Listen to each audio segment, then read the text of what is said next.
So you were one of the people that helped sort of broker the deal with RFK and Trump and bring the two of those together. Tell me how that got started. Tell me how that worked out.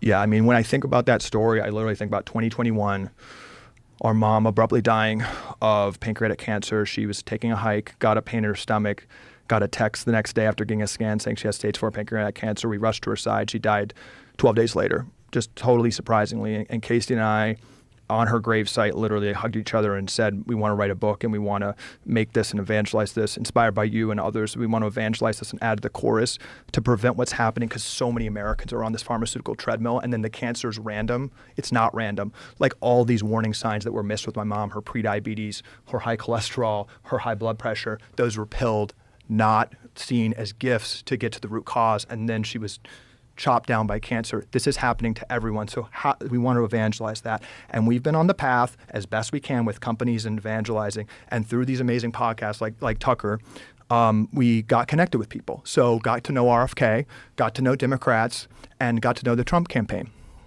And in the past year, I will say this, the Trump campaign has been extremely interested in the policy of why kids are getting so sick. And if you go back a year ago, President Trump actually at rallies to loud applause has been talking very similar points to RFK. So we got to know RFK. Sitting, watching the first assassination attempt, I had like a spiritual, what I can call a kind of out-of-body experience. And I felt the need to call Robert. I think what he has done is historic. The fact that he was getting up to 20% of the vote, highlighting this issue, tapping in, I think, to this consciousness and tapping into this stream that you're tapping into, I think it really showed something. And I had this vision for a year. Actually, it sounds very woo-woo, but I was in a sweat tent with him in Austin at a campaign event 6 months before, and I just had this strong vision of him standing with Trump, and how what RFK represents is actually what Trump represents, and actually what almost every American's feeling, which is this frustration and this rigged thing and this thing that doesn't quite feel right, that you can't quite put your finger on.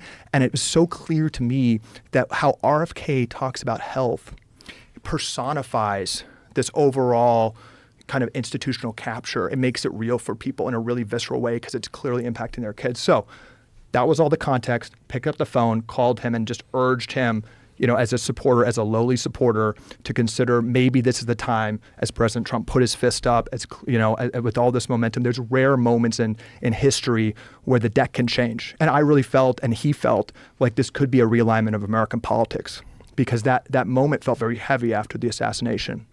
So we went back and forth, and he asked to, he's like, let me talk to him. So I worked with Tucker, and we connected them that night. And here's the key point I want to make from my small vantage point here.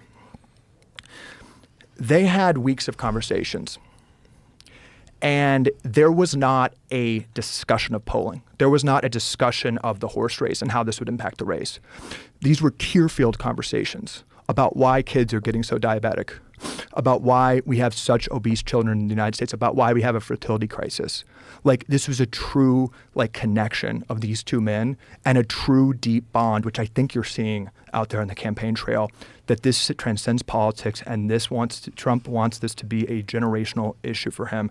And I just want to say something. I think we're at a big moment here. We're debating trivia. Like, I think the two most existential issues are nuclear war or what's happening to our health. And whatever you think, and I used to be a never Trumper, watching him care about this issue, watching what's happening with the RFK, watching what's happening of how that's resonating with voters, seeing Smalley, from my small vantage point inside, there is tremendous connection of these two men and moral clarity of seeing what's happening. And my question is this, and to anyone kind of considering voting in this election, Trump is going to say stupid shit. He is Trump. We know who he is. There's two important questions to ask. Who sees this corruption and institutional capture that's going to destroy our country, I think, to an existential level? And who is willing to suffer that blowback? Who is willing to go up against these military-industrial complex, the healthcare industrial complex, the education industrial complex that's making us a non-competitive?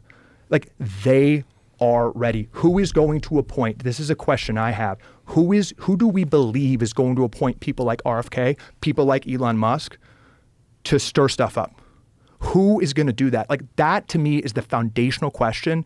And I do consider this the most important election of my lifetime, watching these two men, because it is so genuine. And there is like a genuine desire to truly transform, to see our broken corruption and institutions for what it is. And really, truly, I think prevent nuclear war and dramatically reverse our health crisis. Trump has said that his one big mistake last time was personnel, was that the pharma and the ag slithered in and gave him the list of names. Everybody should ask, do you think RFK is going to have an influence on those names based on what Trump has said? And I think he is. And I think people like Elon are going to be involved. I think there's this coalition of people that are coming together, and Trump's going to put in power and listen to. And this is a bipartisan issue. And no matter what happens, we have to solve this issue. But I will say this so clearly with the most conviction I can.